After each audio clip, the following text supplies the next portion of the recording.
میں دعوت دے رہا ہوں اپنے انتہائی معزز و محترم مہمان، اشتہار میں نام نہیں تھا، حضرت کہیں سفر پہ تشریف لے گئے تھے، ہمارے ساتھ وعدہ کیا کہ اگر میں واپس آیا تو آپ کی کانفرنس میں ضرور شریک ہوں گا۔ میری مراد متکلم اسلام، مناظر اسلام، ہر باطل فرقے کو لوہے کے چنے چبوانے والے حضرت مولانا محمد الیاس گھمن، نعروں کی گونج میں استقبال کریں۔ نعرہ تکبیر، تاج و تخت ختم نبوت، تاج و تخت ختم نبوت، حضرت مولانا محمد الیاس گھمن صاحب۔ الحمدللہ الحمدللہ وحدہ لا شریک لہ، والصلاة والسلام على من لا نبی بعدہ، اما بعد فاعوذ باللہ من الشیطان الرجیم، بسم اللہ الرحمن الرحیم، محمد رسول اللہ، اللہم صلی علی محمد وعلی آل محمد کما صلیت علی ابراہیم وعلی آل ابراہیم انک حمید مجید، اللہم بارک علی محمد وعلی آل محمد کما بارکت علی ابراہیم وعلی آل ابراہیم انک حمید مجید۔ نام محمد سے دلوں کو سرور ملتا ہے، نام محمد سے دلوں کو سرور ملتا ہے، نگاہ فکر کو تازہ شعور ملتا ہے، نصیب کیسا بھی ہو واسطہ احمد کا دے کے، نصیب کیسا بھی ہو وسیلہ محمد کا دے کے، خدا سے جو بھی مانگیں ضرور ملتا۔ اللہ رب العزت کا ہم پہ احسان یہ ہے، ہمیں انسان بنایا ہے، مزید احسان یہ ہے ہمیں مسلمان بنایا ہے، مزید احسان یہ ہے خاتم الانبیاء حضرت محمد مصطفیٰ صلی اللہ علیہ وسلم کا امتی ہونے کا شرف بخشا ہے۔ اللہ رب العزت نے عالم ارواح میں ایک خطاب ہر انسان سے کیا اور ایک خطاب صرف انبیاء سے فرمایا۔ وہ خطاب جو تمام انسانوں سے تھا، ہم اتنا تو سنتے ہیں، اللہ رب العزت نے پوچھا الست بربکم، کیا میں تمہارا خدا نہیں ہوں؟ الست بربکم، یہ بلاغت اور فصاحت کا ضابطہ ہے، کبھی استفہام کے انداز میں بات کو پختہ کرنے کے لیے کہا جاتا ہے، جس طرح باپ اپنے بیٹے سے کہتا ہے کیا میں تیرا باپ نہیں ہوں؟ بیٹا بھی سمجھتا ہے، باپ بھی سمجھتا ہے، لیکن باپ اس انداز میں گفتگو کرتا ہے تاکہ بیٹا کیا کہتا ہے، اور مسلمات کو کبھی استفہام کے انداز میں کہا جاتا ہے۔ اسی طرح اللہ رب العزت نے فرمایا الست بربکم، کیا میں تمہارا رب نہیں ہوں؟ تو ایک استفہام ہوتا ہے کسی سے بات پوچھنے کے لیے۔ میں بلاغت کی تفصیلات نہیں بیان کر رہا، میں عرض اس لیے کر رہا ہوں کہ بسا اوقات قرآن فصیح گفتگو کرتا ہے، ہم سمجھ نہیں پاتے، سمجھا نہیں پاتے، اس فصاحت تک پہنچ نہیں پاتے، تو ہمیں اشکالات شروع ہوتے ہیں۔ عالم ارواح میں سب سے پوچھا الست بربکم، اور تمام نے جواب دیا بلا، کیوں نہیں، آپ ہمارے رب ہیں۔ اتنا تو ہم نے سنا ہے، لیکن اگلی بات جو بات میں کہنا چاہتا ہوں، قاری محمد طیب دارالعلوم دیوبند کے محتمم حضرت ارشاد فرماتے ہیں کہ جب اللہ نے فرمایا الست بربکم، کیا میں تمہارا رب نہیں ہوں، عالم ارواح کی سارے روحیں خاموش تھی، نہ کوئی نبی بولا، نہ کوئی عام مسلمان اور ولی بولا۔ عالم ارواح میں سب سے پہلے روح محمد نے فرمایا بلا، سب سے پہلے عالم ارواح میں روح محمد نے فرمایا بلا، اس کے بعد انبیاء نے فرمایا بلا۔ اس کا معنی یہ ہے کہ عالم ارواح میں جو ہم سب اللہ پر ایمان لائے، یہ ہمارا ایمان لانا حضرت محمد کے ایمان لانے کا صدقہ ہے۔ پیغمبر عالم ارواح میں بلا نہ فرماتے، وہاں بلا کوئی نہ کہتا، تو عالم ارواح میں جو ایمان لایا وہ اللہ کے نبی حضرت محمد کی وجہ سے لایا۔ ایک شخص وہ ہے جو ایمان لاتا ہے، اور ایک وہ ہے جس پر ایمان لایا جاتا ہے۔ جس پر ایمان لایا جائے اس کا ایمان اصل ہوتا ہے، اور جو ایمان لاتا ہے اس کا ایمان نسل ہوتا ہے۔ اصل کو باپ کہتے ہیں، نسل کو اولاد کہتے ہیں۔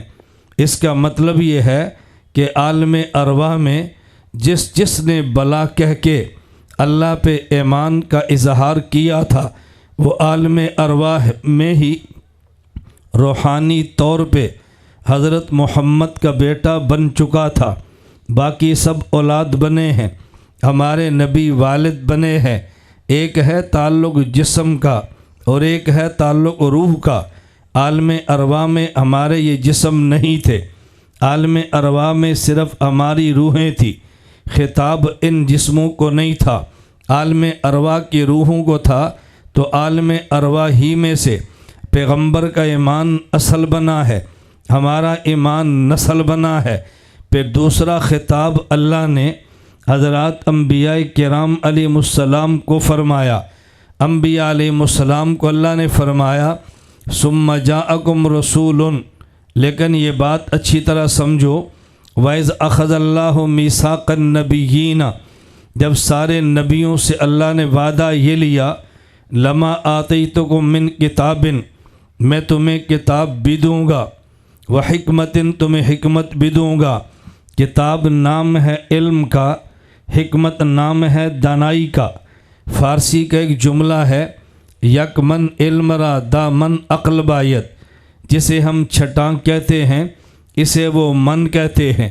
ایک چھٹانک علم کے لیے 10 چھٹانک عقل چاہیے۔ کبھی علم ہوتا ہے اور عقل نہیں ہوتی۔ ہمارا علم ہی امت میں فتنے کا سبب بن جاتا ہے۔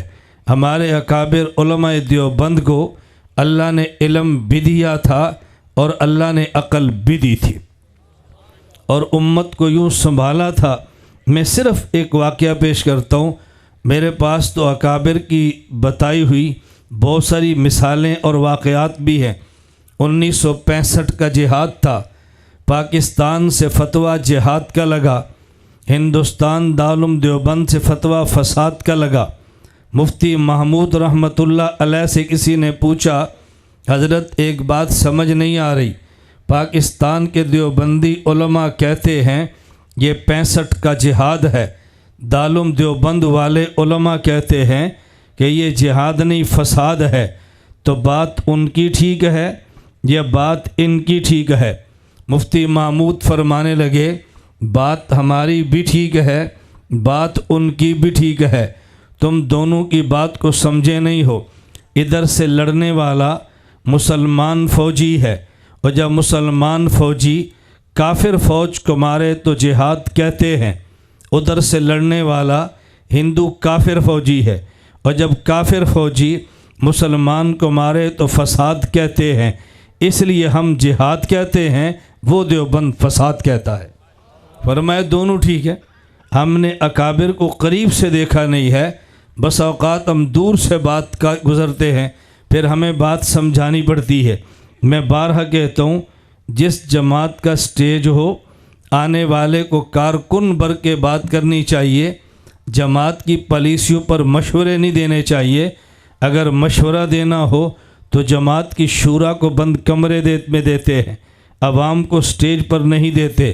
اس سے فساد پھیلتا ہے، باہمی طور پہ لڑائی ہوتی ہے، جھگڑے چل پڑتے ہیں، اور امت میں اتحاد کی فضا ختم ہوتی ہے۔ اللہ ہم سب کو یہ بات سمجھنے کی توفیق عطا فرمائے۔ فرمایا من کتاب، میں تمہیں علم بھی دوں گا، اس علم کے لیے حکمت اور دانائی بھی دوں گا۔ اللہ نے ہمارے اکابر کو دونوں چیزیں عطا فرمائی ہیں، اس لیے میں کم از کم اپنی بات کرتا ہوں۔ میں دائیں اور بائیں نہیں جاتا، نہ ہی جا سکتا ہوں۔ ہمارے اکابر نے سب کچھ ہمیں عطا فرمایا ہے۔ ثم جاءکم، پھر تمہارے پاس رسول آئے گا۔ یہاں بات سمجھنا، میں نے اسی آیت پہ مختصر سی بات کرنی ہے۔ پہلے فرمایا کہ وعدہ نبیوں سے لیا، پھر فرمایا کہ تمہارے پاس آخر میں رسول آئے گا۔ وعدے میں یہ نہیں کہا ہم نے وعدہ رسولوں سے لیا، فرمایا وعدہ نبیوں سے لیا۔ تمہارے پاس رسول آئے گا، یہ نہیں فرمایا تمہارے پاس نبی آئے گا، بلکہ فرمایا رسول آئے گا۔ اور وعدہ جن سے لیا ان کو نبی کہا، جس کے آنے کی بات کی ہے اسے رسول کہا۔ اس کا معنی یہ ہے نبی صرف وہ ہوتا ہے کہ جس پر وحی آ جائے، رسول وہ ہوتا ہے کہ جس پر وحی بھی آئے کہ تو نبی ہے، تو امت کو سنبھال لے، میرا پیغام پہنچا دے، اور ساتھ اس کو مستقل شریعت بھی دے دی جائے۔ اس کا معنی حضور سے پہلے جو تھے وہ نبی تھے، ان کو شریعتیں ملی ہیں، وہ تب بھی نبی ہیں۔ اگر مستقل شریعت نہیں ملی، صرف وحی آ گئی، وہ تب بھی نبی ہیں۔ لیکن رسول کی خاص علامت یہ ہے اس پہ وحی بھی آتی ہے، مستقل شریعت بھی آتی ہے۔ فرمایا میرے محمد سے پہلے جو آئے ہیں، ہو سکتا ہے کسی پر وحی تو آئے اسے کتاب نہ ملے، کسی پر وحی آئے مستقل کتاب بھی ملے، کسی پر وحی آئے مستقل شریعت نہ ملے۔ میرے محمد کو میں نبوت بھی دوں گا، مستقل شریعت بھی دوں گا، اپنے محمد کو نبوت بھی دوں گا، مستقل کتاب بھی دوں گا۔ فرمایا ثم جاءکم، جو تم سب سے آخر میں آئے گا وہ ایک ایسا نبی ہوگا جس پر مستقل کتاب بھی ہوگی، توجہ رکھنا، اور جس پر مستقل شریعت بھی ہوگی۔ میں ایک بات پوچھنا چاہتا ہوں ان لوگوں سے جو ہمارے نبی محمد مصطفیٰ کو چھوڑ کے مرزا قادیانی کا کلمہ پڑھتے ہیں، بھئی ہمارا مختصر سا سوال یہ ہے، سب نبیوں سے آخر میں جس نے آنا وہ رسول ہوگا، یعنی اس پر مستقل کتاب ہوگی۔ تم یہ بتا دو کہ مرزے پر مستقل کتاب کون سی آئی ہے؟ حضرت موسیٰ پہ کتاب آئی، وہ کہتے ہیں اس کا نام تورات ہے۔ حضرت عیسیٰ پہ آئی، وہ کہتے ہیں ہمارے نبی پہ کتاب آئی، اس کا نام انجیل ہے۔ کوئی کہتا ہے میرے نبی پہ کتاب آئی، اس کا نام زبور ہے۔ میرے نبی کو کتاب ملی، اس کا نام صحیفہ ہے۔ تمہارے نبی کو کتاب ملی ہے، کوئی اس کا نام بھی تو ہوگا، اس کا کوئی نام نہیں ہے۔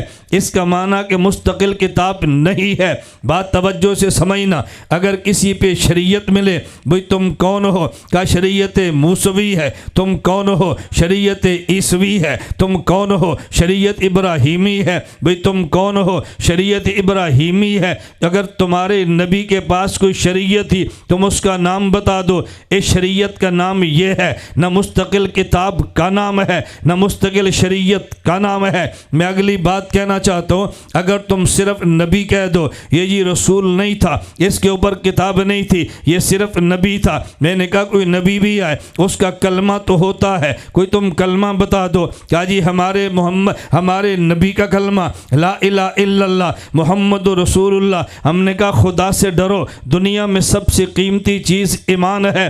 اللہ قرآن میں فرما رہے ہیں اگر کفر پہ بندہ مر جائے، قیامت کے دن وہ زمین و آسمان کے درمیان سونا بھر کے دینا چاہے تب بھی جہنم سے بچ نہیں سکتا، لیکن ایمان کا معمولی درجہ بھی جہنم سے بچا لیتا ہے۔ اس کا معنی سب سے قیمتی چیز ایمان ہے۔ ایمان نبی سے ملتا ہے، ایمان کلمے سے بنتا ہے۔ حضرت آدم سے پوچھو کلمہ، کہا جی لا الہ الا اللہ، آدم صفی اللہ۔ حضرت نوح سے پوچھو کلمہ، کہا جی لا الہ الا اللہ، نوح نجی اللہ۔ حضرت ابراہیم سے پوچھو کلمہ، کہا لا الہ الا اللہ، ابراہیم خلیل اللہ۔ حضرت موسیٰ سے پوچھو کلمہ، کہا جی لا الہ الا اللہ، موسیٰ کلیم اللہ۔ حضرت داؤد سے پوچھو کلمہ، کہا لا الہ الا اللہ، داؤد خلیفۃ اللہ۔ حضرت یونس سے پوچھو کلمہ، کہا لا الہ الا اللہ، یونس سبیح اللہ۔ حضرت عیسیٰ سے پوچھو کلمہ، کہا جی لا الہ الا اللہ، عیسیٰ روح اللہ۔ ہمارے محمد سے پوچھو کلمہ، کہا جی لا الہ الا اللہ محمد الرسول اللہ. ہم قادیانیوں سے پوچھتے ہیں, لڑتے نہیں ہیں, جھگڑتے نہیں ہیں, تمہیں ڈنڈے نہیں مارتے, ہم پیار سے سمجھاتے ہیں, تمہاری جنت کی فکر کرتے ہوئے, جہنم کی فکر کرتے ہوئے. یہ دنیا چند دن کی ہے, ہم مر جائیں گے, ہم چھوڑ جائیں گے, پاسپورٹ ختم ہو جائیں گے, نیشنلٹیاں تباہ ہو جائیں گی, یہ دنیا کی دولت مٹ جائے گی جس کے لیے ہم کلمے پڑھ رہے ہیں. ہم تم سے پوچھتے ہیں بھئی اپنے پڑھانے والوں سے پوچھ لو ہمارے نبی کا کلمہ کیا ہے. وہ کہتے ہیں لا الہ الا اللہ محمد الرسول اللہ. میں نے کہا خدا سے ڈرو, جوتا چوری کرو یہ بھی چوری ہے, بھئی کسی کی جیب سے چند پیسے نکالو یہ بھی چوری ہے, کسی کی گندم اٹھا لو یہ بھی چوری ہے, کسی کے چنے چھین لو یہ بھی چوری ہے, لیکن کسی کا کلمہ چھین لو, اس سے بڑا دنیا میں چور کون ہوگا. یہ کیسا نبی ہے جس کو کلمہ بھی نہیں ملا, اس کو کلمہ بھی چوری کرنا پڑے گا. میں کہتا ہوں آپ کہتے ہو مرزا سب سے بڑا کافر ہے, میں کہتا ہوں یہ بات الگ ہے. ہمارے دنیا کے معاشرے میں کفر ضرور ہے لیکن انسانی سوسائٹی میں کفر عیب نہیں ہوتا. انسانی سوسائٹی کے عیوب الگ ہوتے ہیں, اسلامی سوسائٹی کے عیوب الگ ہوتے ہیں. نبی کے گھر میں زانیہ عورت نہیں آئی ہے لیکن نبی کے گھر میں کافرہ عورت آئی ہے. حضرت لوط علیہ السلام کی بیوی یہ کافرہ ہے, حضرت نوح علیہ السلام کی بیوی یہ کافرہ ہے. اللہ نبی کو عیوب سے پاک رکھتا ہے. عیوب کا معنی یہ ہے کہ جو انسانی سوسائٹی کا عیب ہو اللہ وہ نبی میں نہیں آنے دیتا. او بھئی چوری یہ اسلامی سوسائٹی کا عیب نہیں ہے, یہ تو انسانی سوسائٹی کا عیب ہے. ہم نے کہا تم نے جس کو نبی مانا وہ تو انسانی سوسائٹی میں بھی رہنے کے قابل نہیں ہے. اس سے بڑا دنیا میں چور کون ہوگا. گندم کا چور بھی چور ہے لیکن چھوٹا, چنے کا چور بھی چور ہے لیکن چھوٹا, کلمہ چور چور ہے سب سے بڑا. کلمہ چور چور ہے سب سے, اتنا بڑا چور تم نے نبی مان لیا, اتنا بڑا چور تم نے رسول مان لیا. خدا سے ڈرو, توجہ رکھنا, اتنا بڑا چور تم نے اپنا نبی مان کے رہبر و رہنما مان لیا. میں سمجھا یہ رہا تھا ثم جاءکم رسول, توجہ سے بات سمجھنا. اللہ نے وعدہ جن سے لیا, فرمایا یہ سارے نبی ہیں, اور جو بعد میں آئے گا فرمایا یہ رسول ہے. نبی پر وحی آتی ہے, شریعت ہو مستقل یا نہ ہو وہ نبی ہے. وحی آتی ہے, مستقل کتاب ہو یا نہ ہو وہ نبی ہے. لیکن رسول اسے کہتے ہیں اس پہ وحی بھی آتی ہے اور مستقل کتاب بھی آتی ہے, مستقل شریعت بھی آتی ہے. بات توجہ سے سمجھنا, مرزا رسول تو ہو نہیں سکتا. مستقل شریعت کا نام بتاؤ, رسول تو ہو نہیں سکتا. مستقل کتاب کا نام بتاؤ, وہ کہیں گے ہم رسول نہیں مانتے, ہم نبی مانتے ہیں. بڑا مختصر سا سوال یاد رکھنا, بھئی نبی اسے کہتے ہیں جس پر وحی آتی ہے. جس نبی پر وحی آئے وہ وحی کسی زبان میں آتی ہے. نبی کی وحی کی زبان کیا ہے؟ قرآن کہتا ہے وما ارسلنا من رسول الا بلسان قومی. ایک ہے نبی کی امت, ایک ہے نبی کی قوم. نبی پر جو وحی آتی ہے وہ نبی کی امت کی زبان میں نہیں بلکہ نبی کی قوم کی زبان میں. یہ بات توجہ سمجھنا, ہم سب نبی کی امت ہیں. میری زبان پنجابی, دوسرے کی پشتو, تیسرے کی سندھی, چوتھے کی عربی, پانچویں کی انگلش, کسی کی افریقی.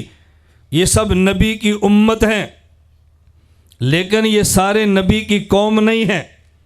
قوم کہتے ہیں کاسٹ کو. بھئی نبی پاک کی قوم کیا ہے؟ قریشی, ہاشمی قریشی.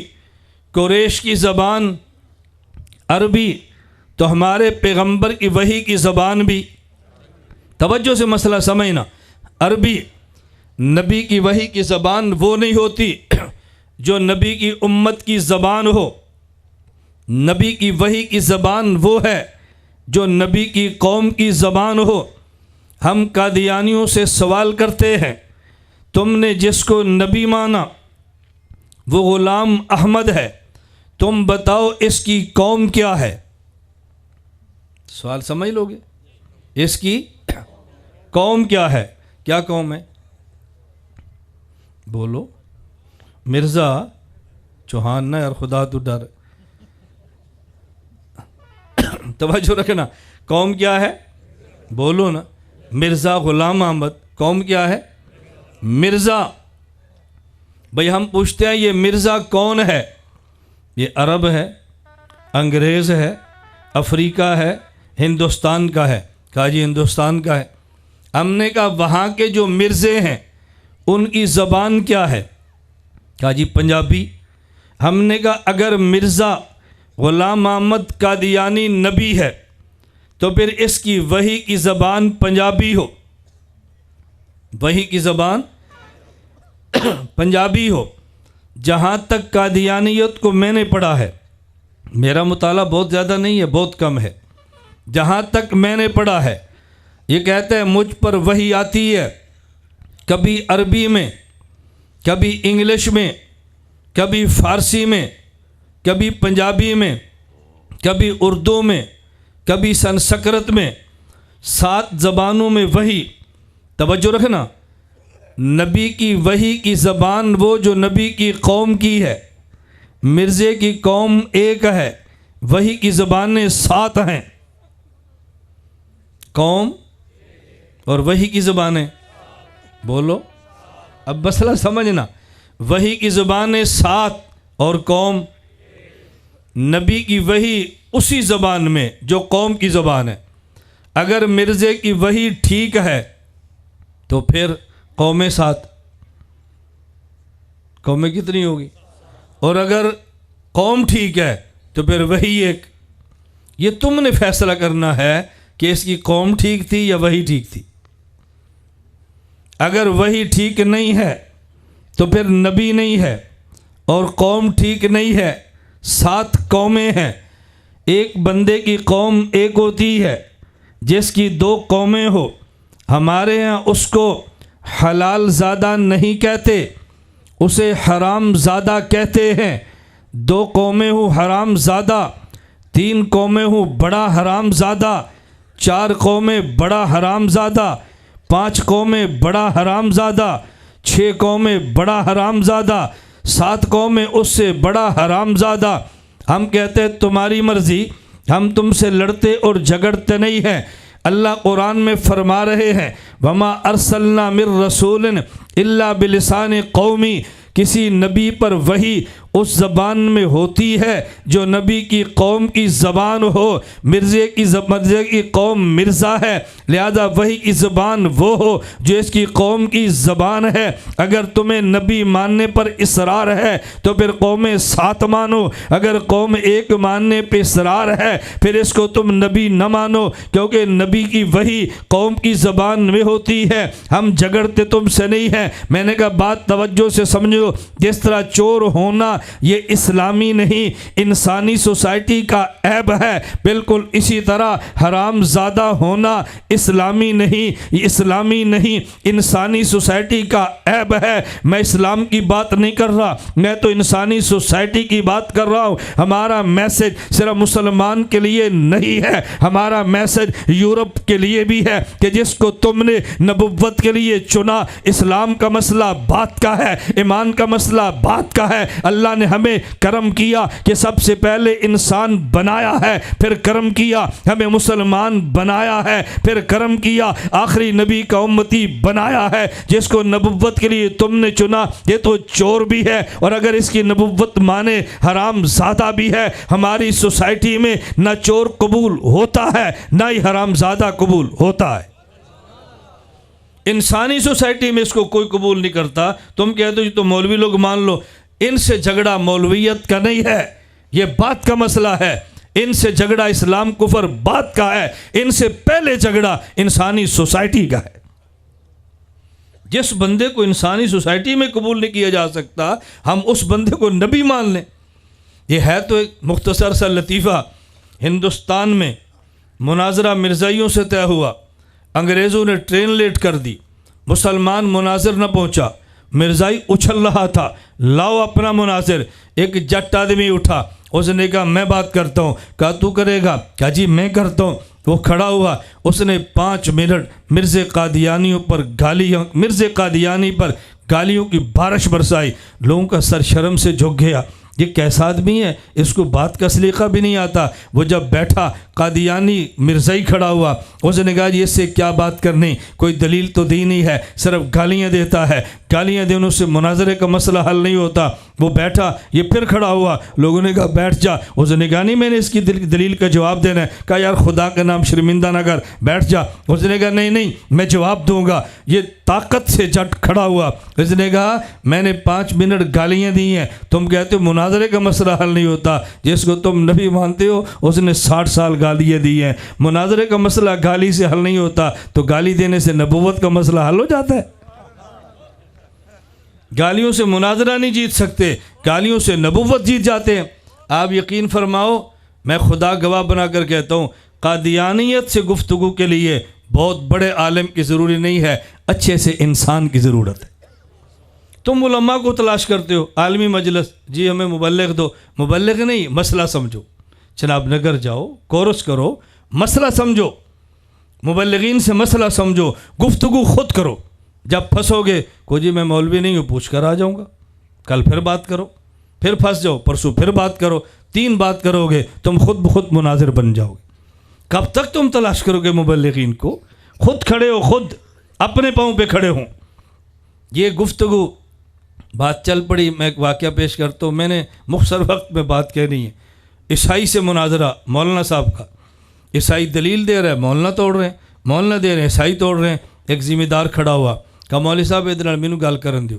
اس نے کہا یہ ہے تو مرزائی لیکن پڑھا ہوا ہے. اس نے کہا کچھ نہیں ہوتا نا, ہے تو عیسائی لیکن پڑھا ہوا ہے. کہا جی مجھے بات کرنے دو.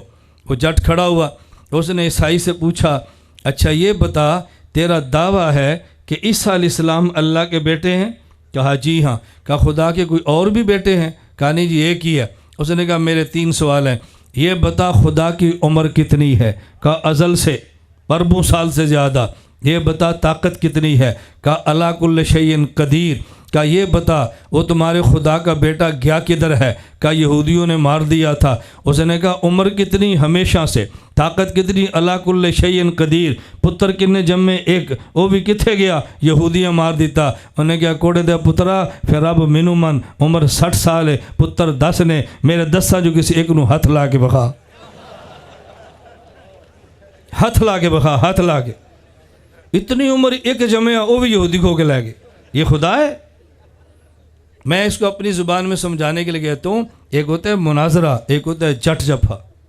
اللہ کا شکر ہے میں مولوی بھی ہوں, جٹ بھی ہوں.